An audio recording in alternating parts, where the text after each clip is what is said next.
சென்னை அரசு பள்ளிகளில் மூட நம்பிக்கைகளை விதைக்கும் வகையில் நடத்தப்பட்ட சொற்பொழிவுகள் சர்ச்சைக்குள்ளாகி இருக்கின்றன. இதுகுறித்து நடவடிக்கை எடுக்கப்படும் என்று பள்ளிக் கல்வித்துறை அமைச்சர் கூறியுள்ளார். இதுபோன்ற நிகழ்வுகளை வரைமுறைப்படுத்த வேண்டும் என்று முதலமைச்சர் மு.க.ஸ்டாலினும் வலியுறுத்தியுள்ளார். இதனை இன்றைய முக்கோணம் பகுதியில் பார்க்கலாம்.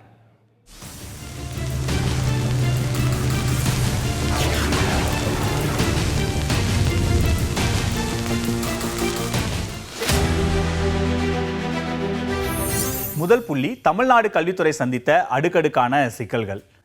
பள்ளிகளில் விநாயகர் சதுர்த்தி தொடர்பாக ஒரு உறுதிமொழியை எடுத்துக்கணும் அப்படின்னு திருச்சி மாவட்ட முதன்மை கல்வி அலுவலர் ஒரு சுற்றறிக்கை அனுப்புறாங்க. இது மிகப்பெரிய சர்ச்சையா மாறுது. உடனடியாக அந்த முதன்மை கல்வி அலுவலரே அந்த மாதிரியான நடவடிக்கைகள் எதுவும் செய்ய வேண்டாம் அப்படின்னு அதை வாபஸும் வாங்கிக்கிறாங்க. இதுக்கு முன்னாடி இந்து சமய அறநிலையத்துறை சார்பாக பழனியில் நடந்த முத்தமிழ் முருகன் மாநாட்டில் முருகன் புகழ் பாடுற பக்தி இலக்கியங்களை பாடமா மாற்றணும் அப்படின்னும் கந்தசஷ்டி கவசம் பாராயணத்தை மாணவ மாணவிகள் செய்ய ஏற்பாடு செய்ய வேண்டும் அப்படின்னு தீர்மானம் போடப்பட்டது ஒரு மிகப்பெரிய சர்ச்சையா மாறுச்சு. கல்வியில சமயத்தை திணிக்கிற முயற்சி அப்படின்னு திமுக கூட்டணி கட்சியான விடுதலை சிறுத்தைகள் கட்சியோட எம்பி ரவிக்குமார் கடுமையான கண்டனத்தை பதிவு பண்ணியிருந்தார். மத்திய பாஜக அரசு கொண்டு வந்த புதிய கல்விக் கொள்கையை ஏற்காம தமிழ்நாட்டுக்குன்னு தனி கல்விக் கொள்கையை தயாரிச்சுட்டு வராங்க. ஆனாலும் தமிழ்நாடு கல்விக் கொள்கையிலும் புதிய கல்விக் கொள்கையோட தாக்கம் இருக்கு அப்படின்னு அடிக்கடி சர்ச்சைகளும் வந்துட்டு தான் இருக்கு. தமிழ்நாடு அரசு பள்ளிக்கல்வித்துறை தொடர்ச்சியா சந்திச்சு வர சர்ச்சைகளை தான் இப்ப நாம பார்த்தோம். இதற்கு பள்ளிக்கல்வித்துறை சார்பாக கொடுக்கப்பட்ட விளக்கங்களும் பதில்களும் தான் இரண்டாவது புள்ளி. பள்ளிக்கு யாரை அழைக்கணும் அப்படின்னு ஆசிரியர்களுக்கு ஒரு குறைந்தபட்ச புரிதல் இருக்கணும். இதை நான் ஒரு வேண்டுகோளாகவும் எச்சரிக்கையாகவும் வைக்கிறேன் அப்படின்னு சொன்னதோட இந்த நிகழ்ச்சி நடத்தினவங்க மேல கடுமையான நடவடிக்கை எடுக்கப்படும் அப்படின்னு அன்பில் மகேஷ் விளக்கம் கொடுத்திருக்காரு.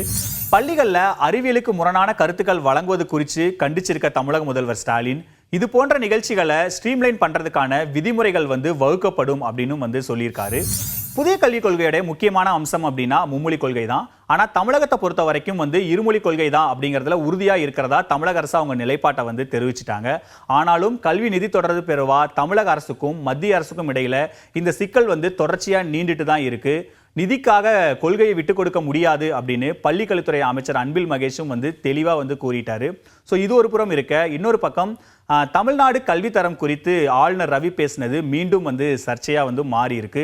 அதற்கு விளக்கம் கொடுத்த பள்ளிக்கல்வித்துறை அமைச்சர் ஸ்டேட் போர்டில் படிச்சுட்டு போன மாணவர்கள்ட்ட போயிட்டு நீங்க பரிசோதிச்சு பார்த்துக்கோங்க அவங்களுடைய கல்வித்தரம் குறித்து அப்படின்னு விளக்கமும் கொடுத்திருக்காரு. மூன்றாவது புள்ளி, தமிழ்நாடு கல்வித்துறைக்கு நெருக்கடிகள் என்னென்ன?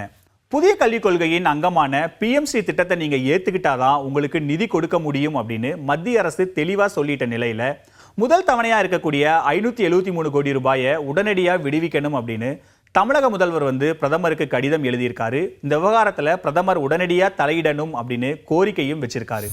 அது மட்டும் இல்லாமல் இந்த நிதி கொடுக்காதனால பள்ளிக்கல்வித்துறையில் ஆசிரியர்களுக்கு வழங்க வேண்டிய சம்பளம் உட்பட பல விஷயங்கள் சிக்கலை உண்டாக்கும் அப்படின்னும் கல்வியாளர்கள் எச்சரிக்கிறாங்க. இந்தியாவிலே சமீப காலமாக பாராட்டப்பட்ட தமிழ்நாடு பள்ளிக்கல்வித்துறையும் தமிழ்நாடுடைய கல்வியும் தொடர்ச்சியா சர்ச்சைகளுக்கும் விமர்சனங்களுக்கும் உள்ளாகிட்டே வருது. அது மட்டும் இல்லாம 7000 ஆசிரியர் பணியிடங்களும் காலியா இருக்கிறது இந்த விமர்சனத்தை இன்னும் கூர்மைப்படுத்தி இருக்கு. மற்றும் ஒரு முக்கோணம் பகுதியில் மறுபடியும் உங்களை சந்திக்கிறேன். நன்றி, வணக்கம்.